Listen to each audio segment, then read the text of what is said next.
que Deus tinha colocado no meu coração. Mas eu aproveito isso para estender o convite a cada um de vocês. Eu quero falar nessa noite sobre sonhos. E o Haroldo, ele está aqui na live, estava assistindo aqui a live, e é um dos maiores sonhadores que eu já pude conhecer, e tem tudo a ver com aquilo que nós queremos compartilhar hoje, de uma forma bem breve, né? O nosso culto ele não se estende no dia de hoje, então, de uma forma bem objetiva, eu quero que você leia comigo Gênesis 37, nós vamos ler do versículo 1 até o versículo 11, vamos ler 11 versículos, eu vou ler na versão revista e atualizada. Diz assim, olha: habitou Jacó na terra das peregrinações de seu pai, na terra de Canaã.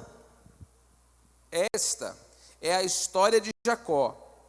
Tendo José 17 anos, apacentava os rebanhos com seus irmãos. Sendo ainda jovem, acompanhava os filhos de Bila. Quem não sabe, Bila era uma serva, a ama da esposa de Jacó, chamada Lia ou Leia. Bila, ela, uma vez que a esposa de Jacó não dava filhos, então Lia ou Leia, dependendo da versão bíblica, ofereceu a sua serva, para que através da sua serva ele pudesse ter descendência. Falei que ela não dava filhos, perdão. Depois de ela cessar de dar filhos, ela deu primeiro 4 filhos para o seu esposo, e depois ela não conseguiu engravidar mais. Estamos falando de uma época aqui onde a mulher com muitos filhos era mais abençoada, era mais agraciada e era mais honrada. Então as mulheres aqui nessa ocasião queriam ter muitos e muitos filhos, então ela teve apenas 4, né? É a unção que eu estou tentando liberar sobre a vida da Lorena, mas ela está um pouco resistente ainda. Em nome de Jesus, vamos orar pela vida dela. E aqui diz então, olha, os filhos de Bila e os filhos de Zilpa. Zilpa era serva da outra esposa de Jacó, que era Raquel. A história, para quem não está contextualizado, Jacó trabalhou 7 anos para casar-se com Raquel. No dia da noite de núpcias, na tradição, você entrava num quarto escuro e você tinha as relações íntimas com a sua esposa, tudo no escuro. E naquela época não tinha lâmpada e era até sem vela, né? E quando Jacó acorda no outro dia, depois de ter trabalhado 7 anos para casar com Raquel, ele se depara diretamente com Lia. E ele é enganado pelo sogro. E ele fala, vem cá, eu trabalhei 7 anos por amor de Raquel, como é que eu dormi com Lia? Ele fala, aqui na nossa casa, a mais nova não pode casar primeiro que a mais velha. Então, aí ele fala, então eu vou trabalhar mais 7 anos para ter Raquel. E ali ele trabalha mais 7, é um amor, gente, 14 anos para receber, né, um beijo na boca, Jesus. Né? Hoje em dia o Tinder está facilitando isso na vida de muita gente.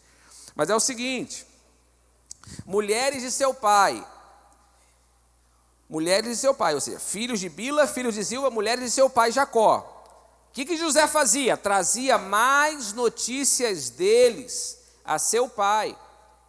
Ora, Israel amava mais a José que a todos os seus filhos, porque era filho da sua velhice, e fez-lhe uma túnica talar de mangas compridas. Vendo, pois, seus irmãos que o pai o amava mais que a todos os outros filhos, odiaram-no e já não lhe podiam falar pacificamente. Teve José um sonho e o relatou a seus irmãos, por isso o odiaram ainda mais, pois lhes disse, rogo-vos, ouvi este sonho que tive. Atávamos feixes no campo, e eis que o meu feixe se levantou e ficou em pé, e os vossos feixes o rodeavam e se inclinavam perante o meu. Então lhe disseram os seus irmãos, reinarás com efeito sobre nós? E sobre nós dominarás realmente?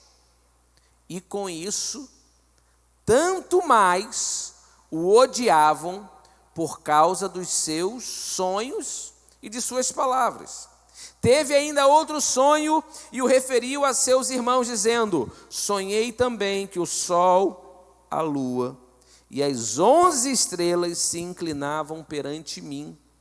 Um segundo sonho de José.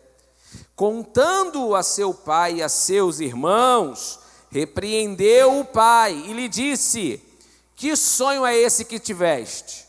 Acaso viremos eu e tua mãe e teus irmãos a inclinar-nos perante ti em terra? Seus irmãos lhe tinham ciúmes. O pai, no entanto, considerava o caso consigo mesmo. Senhor, essa é a tua palavra, venha aplicá-la ao nosso coração nessa noite, para que nós possamos ouvir a tua voz e que a voz maior seja a tua voz. Ministra a cada um aqui, em o nome de Jesus, amém. Você pode tomar o seu assento nessa hora. Bom, irmãos, aqui nós temos o relato do início da vida de José. A vida de José, ela é contada na Bíblia do capítulo 37 de Gênesis até o último capítulo de Gênesis. É muito ruim a forma como o livro de Gênesis acaba, porque o livro de Gênesis acaba dizendo: e morreu José no Egito. E é o último versículo do livro de Gênesis. Por que eu digo que isso é muito ruim? Porque o primeiro livro da Bíblia, a Gênese humana, a criação da humanidade, a criação do mundo, inicia-se com Deus criando todas as coisas e ao final criando o homem para que o homem fosse eterno. Então, nos primeiros capítulos da Bíblia, é Deus dando vida e vida eterna. Mas o que acontece? O pecado entra no mundo. E o último versículo da Gênese humana é morte. Vida que Deus propõe, escolha do homem para o pecado, consequência é morte. E nós não vamos entrar nesse mérito hoje sobre falar vida, morte, espiritualmente falando, porque o nosso foco nessa noite é falar sobre sonhos. E é muito interessante nós notarmos que Abraão em nenhum momento teve nenhum sonho. Abraão, o pai da fé, ele não teve nenhum sonho. E uma característica interessante na vida de Abraão é que Deus, quando ele quis falar algo a Abraão, a Bíblia fala que ele se revelou diretamente a Abraão. E aí o anjo do Senhor, com letra maiúscula, que representa então ali uma epifania. Epifania é a manifestação física de Deus ao homem. Os teólogos, estudiosos da palavra acreditam que era o próprio Deus manifesto falando ali a Abraão. Se revelou a ele, não em sonho, Deus falando diretamente.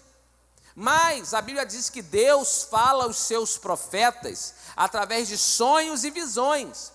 E a gente sabe que tem muita gente neurótica com sonho. Ela sonha alguma coisa e ela já pesquisa no Google: sonhar com rato, sonhar com ladeira, sonhar com dente.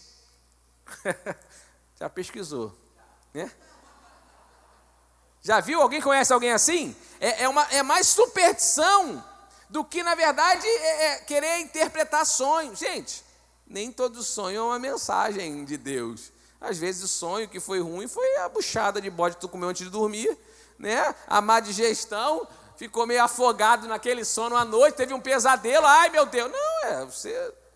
Pelo contrário, a maioria dos sonhos, há um versículo em Eclesiastes, eu vou achar esse versículo aqui que eu separei ele, bota para mim no telão, por favor, Caíli, Eclesiastes 5, versículo 7. Olha o que vai dizer Eclesiastes 5, versículo 7.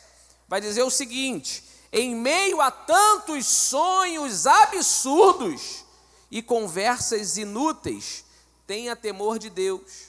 Aqui é o seguinte: em meio a tanta tribulação da mente, nascem sonhos absurdos. Aquela preocupação de bater a meta, aquela preocupação da conta para pagar, aquela ansiedade por uma viagem que vai acontecer, está comprado, mas a vacinação e não sei o que, vai fechar, e isso e aquilo. A ansiedade faz a gente sonhar. Será que Deus está falando comigo? Não, é o seu coração, é o seu subconsciente.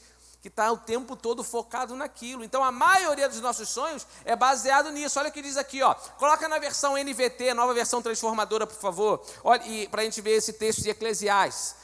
Ó, de Deus, independente daquilo que você estiver sonhando. Porque em meio, ó, sonhar demais é inútil. Assim como falar muito. Pessoas sonham demais. E quando diz sonho demais, irmãos, aqui não está condenando sonhar. Aqui está falando querer viver 100% dos sonhos, não sonhos ideais, sonhos inúteis às vezes. Sonhei com o dente, eu quero então saber o significado que eu quero viver, o que isso vai acontecer. Sonhei que tinha um barril, o que barril representa nos sonhos? Sonhei que tinha uma pessoa de costa para mim, e eu andava, essa pessoa se distanciava, Não, é um sonho normal. Você sai de casa, você vira as costas para a sua família, você vai sair, não significa nada. E a maioria dos sonhos são assim. Mas Deus se revela aos seus profetas, Deus se revela aos santos, Deus se revela aos seus escolhidos através de sonhos e visões. E já muitas pessoas já me abordaram, pastor, eu sonhei com um negócio. E elas querem significado, elas querem que eu interprete o sonho. E aí José, então, ele vai ter o sonho, 2 sonhos. A história de José inicia contando que ele teve 2 sonhos. E no sonho dele, o que acontece? Ele sonha e fala para os irmãos já não gostavam dele. Aqui diz que ele falava as coisas ruins de irmãos, filhos de Bila e Zilpa, mas tinha os irmãos filhos de Lia. A Bíblia não diz que ele falava mal dos irmãos da filha de Lia, apenas dos irmãos filhos de 2 servas. Então tinha rivalidade. Vocês não são filhos genuínos, vocês são filhos da serva. Eu sou filho genuíno, que eu sou filho da esposa do meu pai, e os meus irmãos e filhos da outra esposa, que é Lia, nós somos genuínos, nós somos herdeiros. Vocês, filhos de Bila, filho de Zilpa, não, vocês são segunda escala de filhos. Então José, gente, a gente está falando da adolescência, imaturo. Então ele implicava com os irmãos, ele era o mais novo. Como ele foi o filho da velhice, a Bíblia fala que o pai dele amava muito ele, porque ele foi o primeiro filho da esposa que ele mais amou, que era Raquel, que ele trabalhou 14 anos, então, pelo amor de Raquel, e Raquel não podia engravidar, e já no final da vida, Raquel, então, gera esse filho José, então é o filho da honra do pai, o pai, então, trata ele com todo amor que não dava aos outros. Mas ele tem 2 sonhos, e nos 2 sonhos, resumidamente falando, primeiramente os seus irmãos se curvavam diante dele, e depois ele conta que até seu pai e sua mãe, o sol representava a autoridade paterna, e a lua e as estrelas dos seus irmãos, seus 11 irmãos, eram mais de 11 irmãos, para falar a verdade, que tinham irmãs também, tinham mulheres em meio a esses filhos. Aqui a Bíblia ela relata nome apenas dos filhos homens, mas tinha mulher, e aí eles então se curvavam diante de José, numa cultura onde a primogenitura era uma autoridade absurda. Os filhos mais velhos exerciam uma autoridade. Por exemplo, por ser filha mais velha, Lia foi entregue no lugar de Raquel. Porque o que o sogro dele falou assim: na minha casa, a filha mais nova não pode ter uma conquista primeiro do que a filha mais velha. Então, você trabalhou pela mais nova, você ama a mais nova, mas aqui quem casa primeiro é a mais velha. Estamos falando de uma cultura onde isso era muito hierarquizado. Agora chega o caçula, o 11º filho de 12, porque depois vai nascer Benjamim. Então nascem aqui 10 filhos na frente, e ele, o 11º, fala assim, todos vocês vão se curvar diante de mim? Aquilo fez com que os seus irmãos nutrissem ainda mais ódio deles. Aqui a gente já vê um primeiro princípio, irmãos. Nem todos que são nossos irmãos de sangue em Cristo ou amigos vão se alegrar com os sonhos que nós recebemos. E a Bíblia vai dizer aqui, que os seus irmãos tinham inveja dele. Não sejamos meninos de pensar que na igreja não terão pessoas invejosas. Se tem pessoas invejosas vivendo debaixo do mesmo teto, brincadeiras à parte, irmãos, ele tem o sonho, mas os seus irmãos não se alegram com o sonho dele. Uma vez, meu pai estava ouvindo a rádio, e na rádio era uma rádio da Record, da Universal, era 105.1, um negócio assim, e aí aquela voz de locutor com um fundo musical dizendo assim: sonhar não custa nada, e sonhe, ouse sonhar, porque sonhar é de graça e tal. Meu pai falou assim: poxa, se sonhar fosse de graça, se sonhar não custasse nada, então José não teria sido enviado à morte pelos irmãos, porque compartilhou seus sonhos. Porque os seus irmãos já não gostavam dele, mas quando ele compartilha o sonho, os irmãos então ficam inflamados contra ele. O que eu quero dizer é o seguinte: você pode compartilhar os seus sonhos com quem você quiser, mas tenha consciência, nem todos, por mais próximos que sejam, vão se alegrar com os seus sonhos. E vou te falar uma coisa, tudo bem, é a vida. E o que a gente vai fazer com isso? Vou deixar de sonhar por isso? Não. Vou deixar de querer conquistar por isso? Não. Quem perde é quem não se alegra. Vou deixar de sonhar por isso? Não. Vou deixar de querer conquistar por isso? Não. Quem perde é quem não se alegra. Não pense, não vou mais sonhar porque ninguém me apoia. Sonhe, porque vai chegar um momento em que aqueles que não acreditam nos seus sonhos, eles verão você vivendo o sonho realizado. E mas eu não conto o meu sonho para ninguém. Eu te falo, conte. Conte, sabe por quê? É necessário que tenham testemunhas, que saibam, realmente, ele falou isso há anos atrás, e agora eu estou vendo que ele falou, aconteceu. Sonhos se realizam, irmãos. Deus quer realizar sonhos. Deus quer fazer acontecer, mas, entenda, a oposição vai existir. A oposição vai se levantar, e segundo o texto bíblico, ela pode se levantar até mesmo dentro da igreja, dentro da família, dentro da casa, até mesmo dentro da igreja, dentro da família, dentro da casa.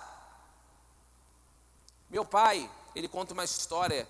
Eu falei que o doutor Haroldo é um dos homens mais sonhadores que eu conheço.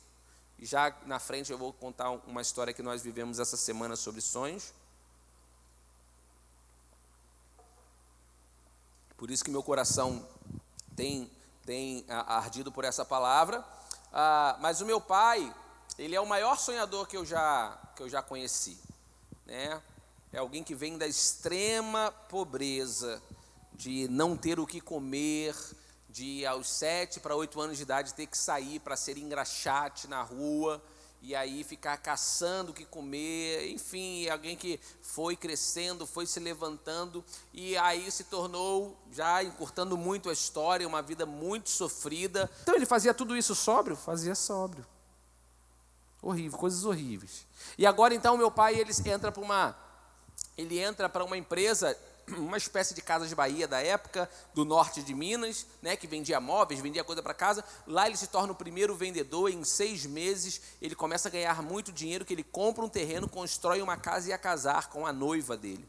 E ali ele, com 19 para 20 anos de idade, Deus revela para ele um chamado que iria usá-lo numa terra distante. Há um testemunho incrível da parte do Senhor. Missionários americanos que viviam em Nilópolis, saem de Nilópolis para visitar uma família na Bahia, chegam em Minas Gerais, um tanto perdidos, e no norte de Minas Gerais, quase na Bahia, eles entram numa rua sem saída e encontram uma igreja.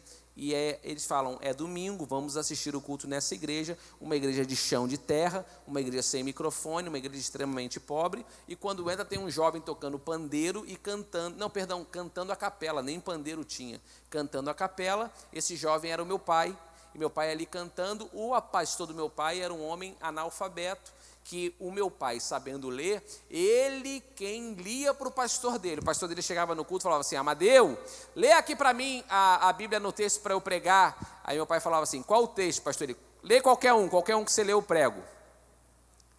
E meu pai abria, eu não faço ideia como ele escolhia, não sei se ele fechava os olhos, não sei se ele pregava um assunto que ele queria ouvir, né, a respeito, e o certo é que ele estava ali. Quando acabou aquele culto, o missionário americano chegou para o meu pai e falou assim: você é um jovem muito desenvolto, você tem futuro, você deveria fazer seminário. Aí ele falou assim: mas eu já faço seminário. Meu pai morava parede com a igreja Brasil para Cristo, morava parede com parede, e falou assim: eu vou te mostrar o material. Meu pai foi em casa pegar o material, e quando mostrou para o missionário falou assim: eu não acredito. Esse seminário, eu quem traduzi dos Estados Unidos para o Brasil, e mostrou na última página a foto do missionário no livro do seminário que meu pai estudava. E dali então surge a história do meu pai com a igreja de Nazareno. Aquele missionário convida meu pai para conhecer o Rio de Janeiro, convida meu pai para conhecer São Paulo, em Campinas. E aí meu pai fala: eu vou então ficar em Mesquita para estabelecer a igreja em Mesquita. E meu pai, em 1971, chegou a Mesquita. Em 1974, 75, houve um retiro de pastores nacional. Então ele foi, ainda a igreja nazarena muito tímida, muito pequena, poucos pastores, muitos pastores de outros países, Cabo Verde, Portugal, trabalhando no Brasil para implementar a igreja, missionários americanos. Meu pai com 20 e tantos, 24 anos talvez, na ocasião, e ali o pastor pela manhã ele prega sobre fé. A fé que move montanhas, sobre crer. Quando acaba a pregação, tem a hora do almoço, é o culto matinal, tem a hora do almoço. Dado o almoço acabou, esse retiro de pastores foi em Santos, litoral paulista. Então o pastor estava olhando assim na areia da praia, olhando. O meu pai chegou do lado dele e falou assim: pastor, obrigado pela palavra, fui muito abençoado hoje. Aí ele falou: que bom, qual é o seu nome? Meu nome é Amadeu. Ele falou: sabe, pastor, eu estava pregando e eu tenho uma coisa no meu coração, eu tenho vontade de construir a maior igreja nazarena do Brasil. Ele: pastor, nossa, que bênção. Ele falou: eu vou construir a maior igreja nazarena do Brasil. Meu pai iniciando no ministério, em Mesquita, jovem, na denominação na época, 0 à esquerda. E o que acontece? Quando chega no culto à noite, esse missionário americano, ele vai e ele conta o sonho que o meu pai contou para ele. Falou: hoje à tarde eu conheci um jovem aqui, Amadeu. Onde é que está o Amadeu? Meu pai levantou a mão. Conheci esse jovem Amadeu, e ele me disse que vai construir a maior igreja do Nazareno do Brasil. Sabe o que aconteceu? Os pastores começaram a rir. Ele vai construir a maior igreja de Itu. Ele vai encher Copacabana. Ele vai lotar o Maracanã, no meio do retiro de pastores. Ele jovem iniciando, ao invés de ter o incentivo, teve o deboche. Meu pai diz que naquele momento ele ficou assim, irado, por se sentir menosprezado, por se sentir diminuído por aqueles pastores, a maioria esmagadora mais velha do que ele. Eles solteiros, outros casados com filhos, outros estrangeiros. E ele falou que naquela hora ele teve assim um ímpeto de hombridade, que ele levantou e falou assim: irmãos, eu não aceito do que vocês riam da visão que Deus me deu. Para mim é sagrado, e brincar com o sagrado é pecado, é sacrilégio. Quando meu pai disse isso, aí que a confusão ficou armada. Meu pai conta que um missionário, enfim, não vale dizer de onde é, pegou no braço dele e falou assim: você é vaidoso. Imagina num retiro de pastores, irmãos. Você é vaidoso, menos, Amadeu, menos, não precisa disso tudo. Aí uma missionária de outro país pegou no outro braço e falou assim: Amadeu, é isso mesmo, continue sonhando, você está certo. E aí ele ficou ali, sendo puxado por um e por outro. E ele falou que o missionário americano que contou o sonho estava rindo, achando que o pessoal estava brincando, que todo mundo gostou. Que o pessoal riu, ele achou que estava legal, ele ficou acompanhando como se... Entre pastores, um jovem pastor compartilhou um sonho de construir a maior igreja nazarena do Brasil e foi desacreditado, foi menosprezado, foi diminuído, foi humilhado. O certo é que, anos depois, o sonho se realizou. E a igreja do Nazareno de Mesquita, na ocasião em que foi inaugurada, ela era a maior igreja do Nazareno da América Latina. Hoje não é mais, hoje já tem outras maiores. Mas em 1991, 92, quando eu estava ali fazendo a obra, iniciando e inaugurou em 94, se eu não me engano, ela era a maior igreja, maior templo nazareno da América Latina. O sonho se realizou. Mas o sonho foi compartilhado. E muitos daqueles que zombaram do meu pai, muitos daqueles depois tiveram humildade e falaram: Madeu, desculpa, eu não consegui imaginar que um jovem como você, em Mesquita, estamos falando de 1974, 73, conseguiria fazer um trabalho desse.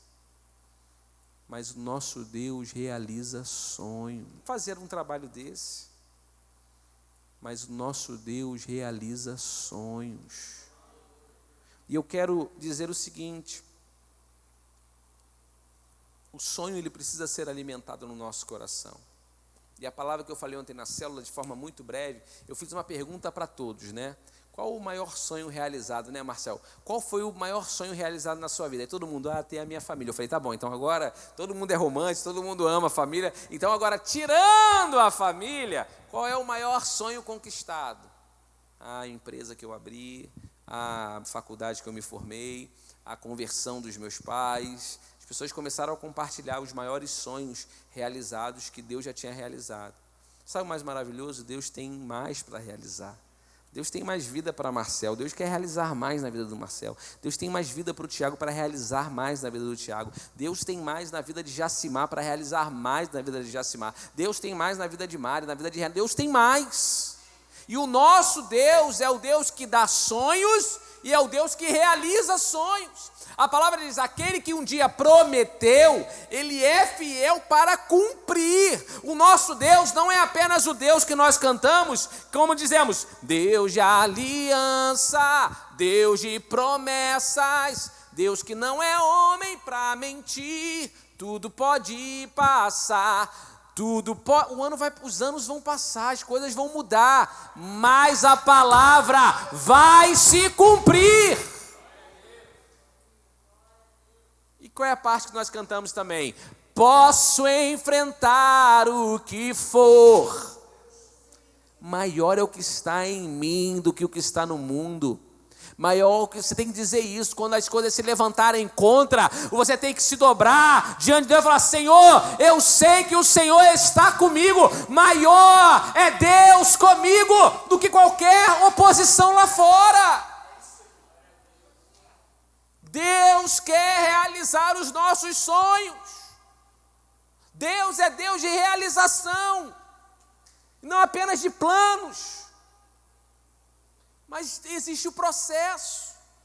Aí o que acontece, irmãos? Do capítulo 37, quando José fala do sonho, passam 17 anos de sofrimento. Passam-se 12 a 13 anos de sofrimento. Aqui ele tinha 17 anos. Com 30, ele entra na presença de Faraó, por causa de um sonho que o Faraó teve. José sonha. Deus usa o compartilhar do sonho para iniciar o processo na vida dele. Qual o processo? Ser escravo no Egito. Sofrer injúria da esposa do seu patrão.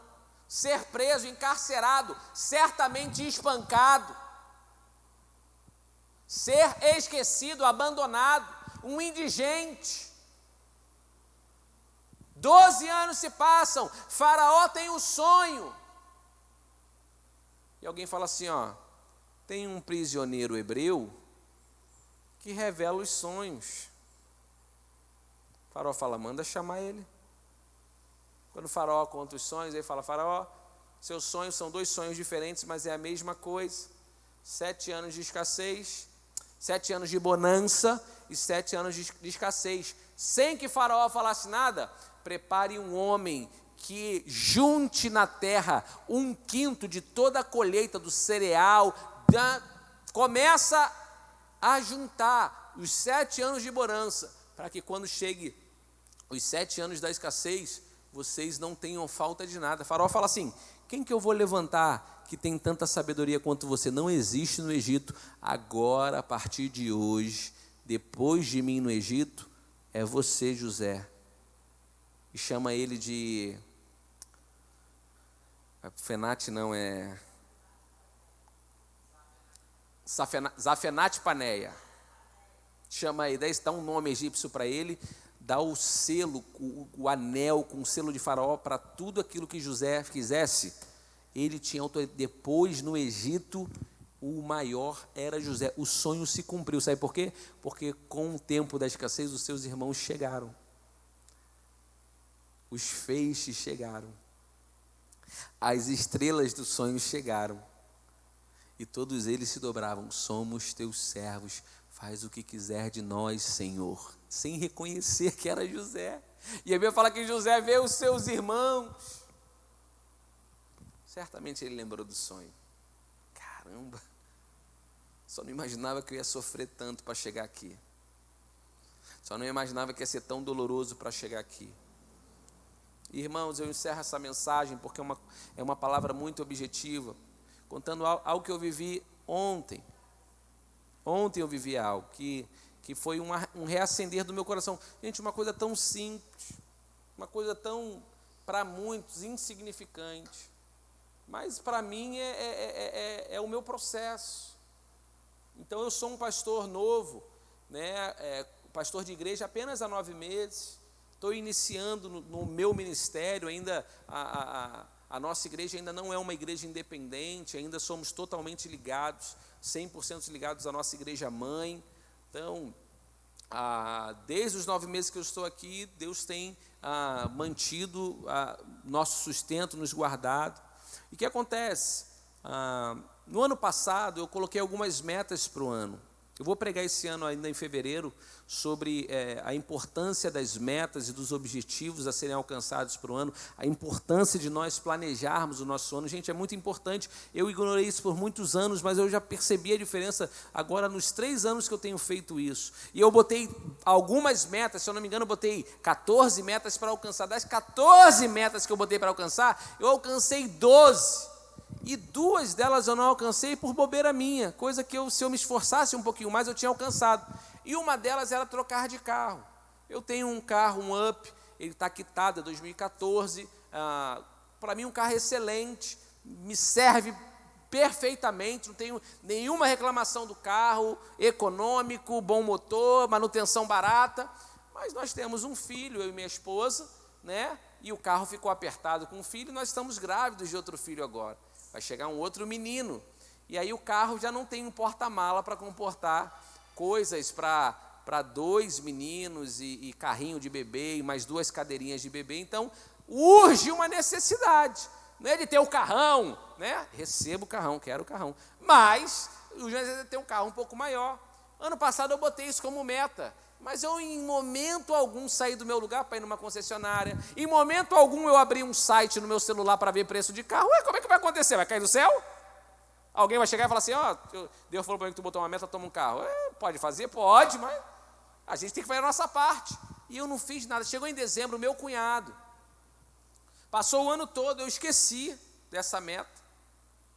Chegou em dezembro, meu cunhado trocou de carro, e eu fui perguntar para ele como é que ele tinha feito a negociação, porque eu não estava entendendo como é que vendeu o carro na alta, comprar carro na alta, está tudo muito caro, material está muito caro, e ele é um homem de negócios, e ele começou a me explicar: preciso de dinheiro para fazer um investimento na minha empresa, então já peguei o dinheiro, estou comprando aqui, o juro já está... Ele explicando, eu fiquei assim, fingindo que estava entendendo. Entendi. Tá. Aí depois tive que fazer outra pergunta para ele, para tentar entender melhor.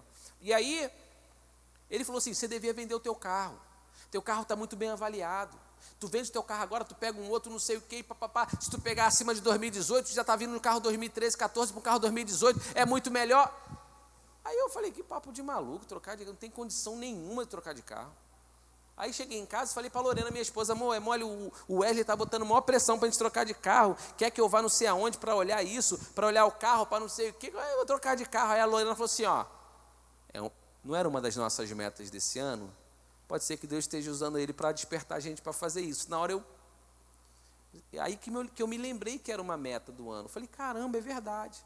Aí, segunda quinzena de dezembro, aí que pela primeira vez no ano eu abri site, comecei a pesquisar preço, tudo muito inalcançável para mim. E aí chegou quarta-feira agora, passou o ano, não trocamos de carro. Então passou o ano, iniciou o ano, eu fiquei mais avivado com essa ideia. Quero trocar de carro, mas assim, ainda sem muito movimento. Eu sei a minha realidade, eu sei o que eu vivo, eu conheço a minha realidade. Então, chegou na quarta-feira, eu estava num ambiente, doutor Haroldo também estava. Doutor Haroldo, ele tem um genro que lida muito com negociação de carro, compra carro, aluga para Uber, então está sempre nessa negociação. Eu perguntei para ele, Júnior, como é que faz, cara? Estou pensando em trocar de carro. Aí o Júnior começou a me dar as dicas dele de profissional que trabalha com isso e tudo mais, e o doutor Haroldo só ficou ali ouvindo, né? Falou, pastor Adiel, vai lá na Toyota, dá uma olhada na Toyota. Eu estava pensando no Fusquinha, né? Vai dar uma olhada na Toyota, não, porque tem a mulher da Toyota. Eu falei, tá bom, doutor Haroldo, vamos orar, né? Mas não levei muita fé. O que acontece, irmão? Vocês vão entender o que eu vou falar. Eu não estou com o carro da Toyota, não. Né, o testemunho ainda não está esse. Aleluia! Está aqui a chave do carro. Não, eu continuo com o meu Up. Nada mudou, né? O pessoal está esperando já. Meu Deus, ele está com a Hilux aqui. Eu vou entrar com a Hilux aqui para mostrar para você. Não, não é não. Eu continuo no Up, mas você vai entender. Doutor Haroldo foi e me ligou ontem. Pastor Adiel, eu estava ouvindo o senhor falar lá na negócio. Você quer trocar de carro? Vai lá na Toyota, fala com a vendedora tal. Eu falei, doutor Haroldo, se eu fosse assumir uma parcela hoje de algum carro, eu não consigo pagar mais do que R$600, eu não consigo. Hoje, nas minhas condições financeiras, onde na Toyota? Ele falou, pastor Adiel, vai lá, ué. Aí eu falei para ele assim, falei para ele, sonhadores ajudam outros sonhadores a sonhar, né? Ele vai lá sonhar. Irmão, cheguei lá, sentei, a menor parcela que a gente conseguiu chegar, 1.700 e alguma coisa. Mas eu saí dali sonhando.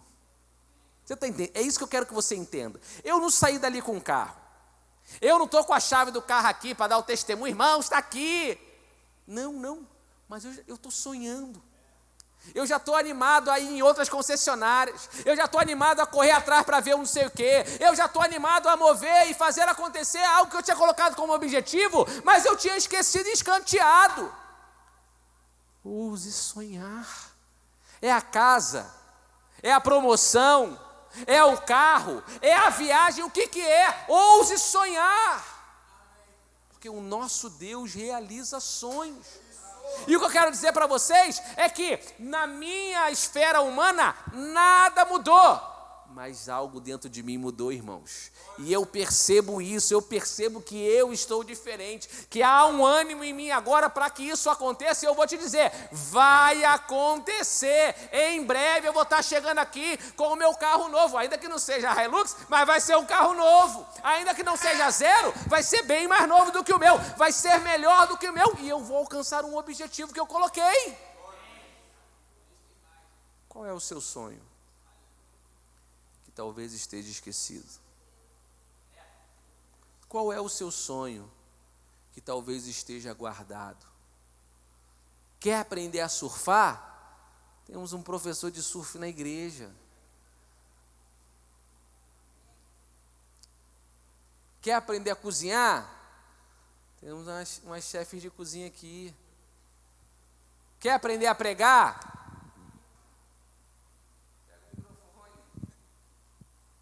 O que é?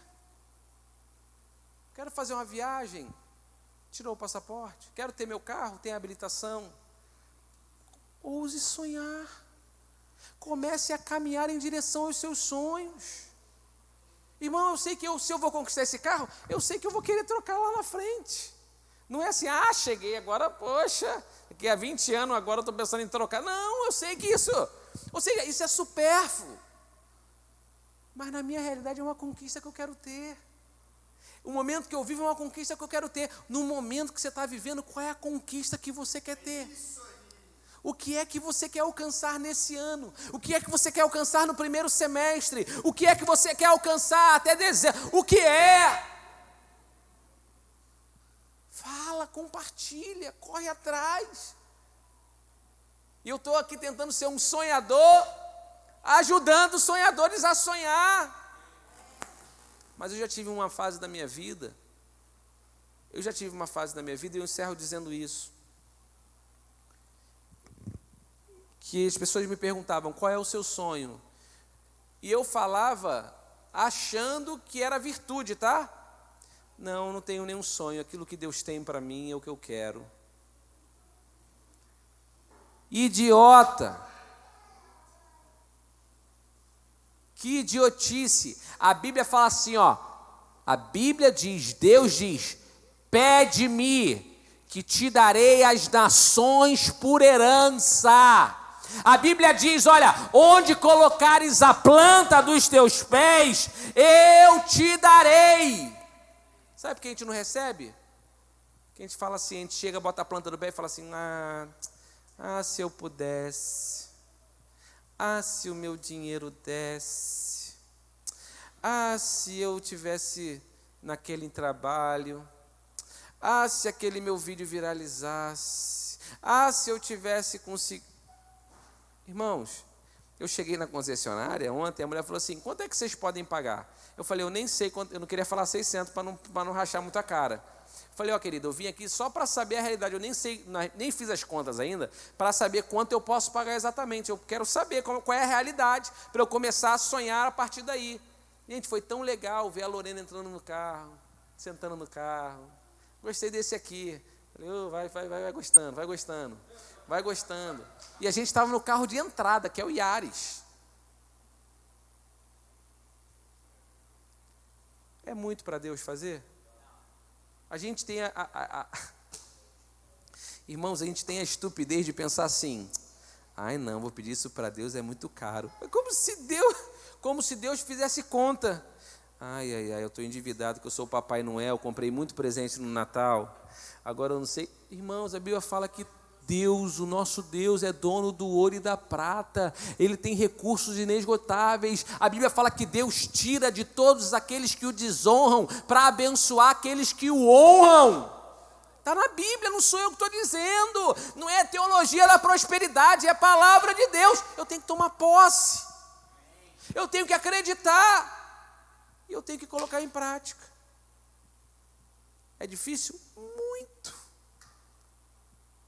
Mas enquanto eu olho para a dificuldade e não avanço, tem outros que estão olhando para a dificuldade e estão conquistando. Ouvi uma frase uma vez, gosto muito dessa frase. Não existe derrota. O que existe é desistência. Porque para quem não desiste, a derrota é degrau, a derrota é experiência, a derrota é processo, a derrota é etapa. Mas para quem não desiste, a derrota vai ficar pelo caminho até alcançar. Não existe derrota, existe quem desiste. Não desista dos seus sonhos. Quer morar no Recreio? Você quer morar mais perto da praia? Você quer... O que é que você quer? Eu encerro mencionando, não sei a referência desse texto, mas a Bíblia diz assim, olha, aquele que não poupou. Eu preciso achar esse texto, calma aí, graças a Deus a gente tem um recurso hoje na mão. Calma aí, aquele que não poupou. Olha o que diz aqui, Romanos 8:32. Coloca na tela, por favor. Romanos 8:32, Caílio.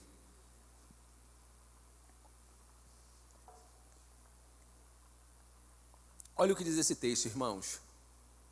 Vamos ler de voz alta, todos juntos? Se ele...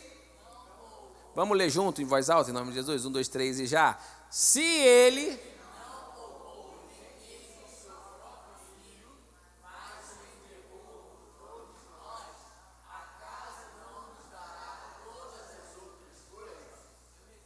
pai deu o filho.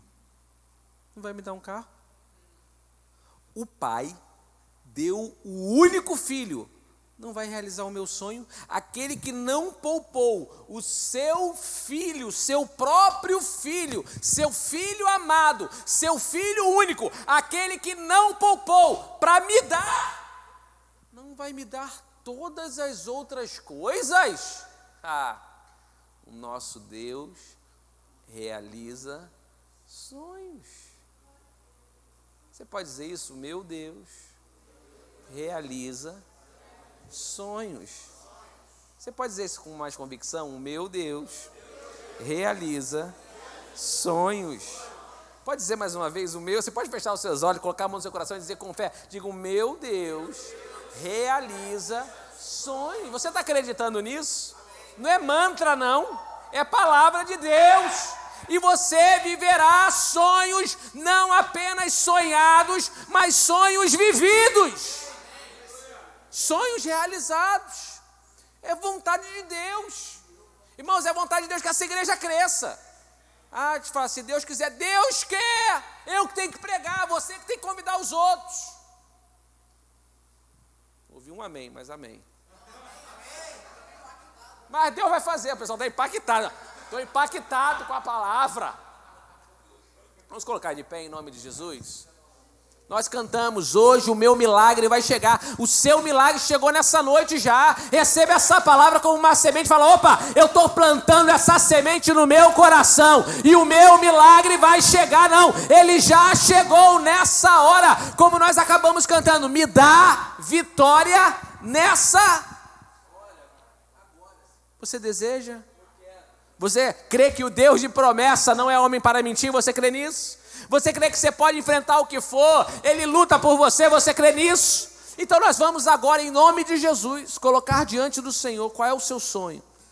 Eu falei que tem que pagar o IPVA também, né? Não é só dar o carro não, aqui. O que é que você quer? Peça. Fale. Compartilhe. Tem gente aqui tendo sonhos gerados nessa noite no coração?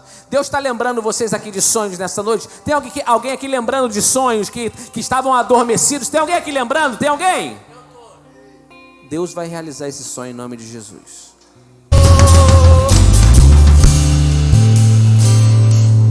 Eu creio que verei a bondade do Senhor. Eu creio que verei a bondade do Senhor na sua vida, eu creio.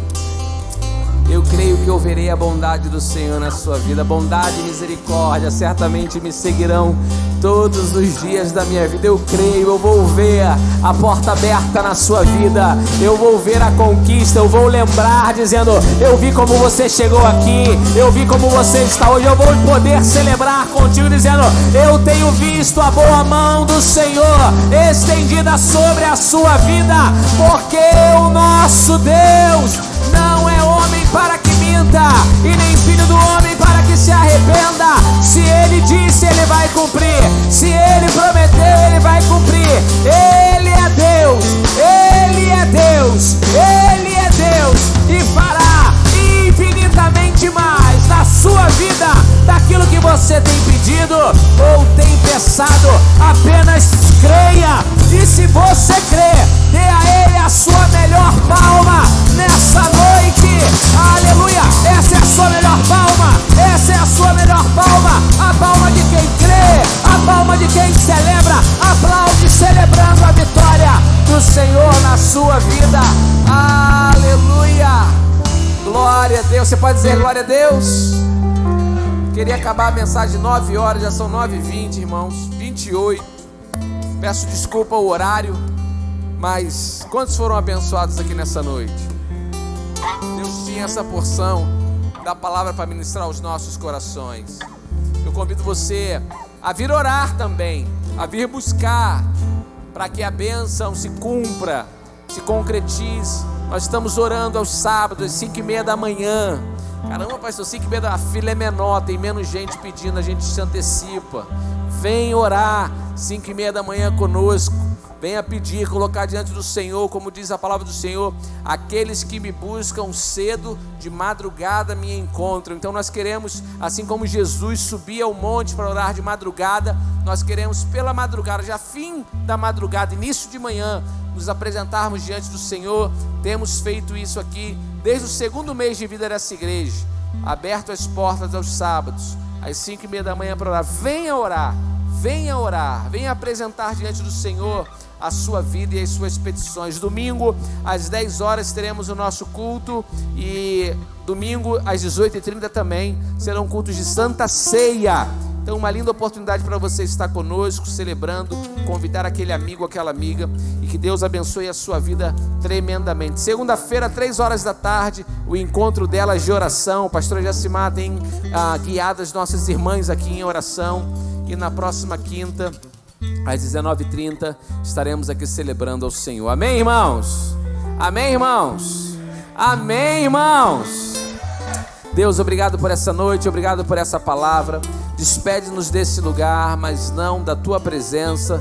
Leva-nos, Senhor, em proteção. Assim, Pai, como nós chegamos, nós não estamos saindo, estamos saindo melhores, e nós te celebramos. Obrigado pelos sonhos, Senhor, reavivados. Obrigado pelas lembranças, Senhor, das promessas que o Senhor um dia nos fez, Senhor, e agora nos permita viver a concretização, a conquista de cada uma delas, Senhor. É dessa forma que eu apresento a vida dos meus irmãos, é dessa forma que eu apresento cada um deles, Senhor, dizendo que o Senhor te abençoe, que o Senhor te guarde, que o Senhor faça resplandecer o rosto sobre ti e tenha misericórdia de ti, que o Senhor sobre ti levante o seu rosto e te dê a paz, e que esta paz de Jesus Cristo, paz maravilhosa, guarde o teu corpo, a tua alma e o teu espírito, e que Ele, o Senhor, guarde a tua entrada e a tua saída, desde agora e para sempre. Todos digam: Deus abençoe a sua vida. Aleluia.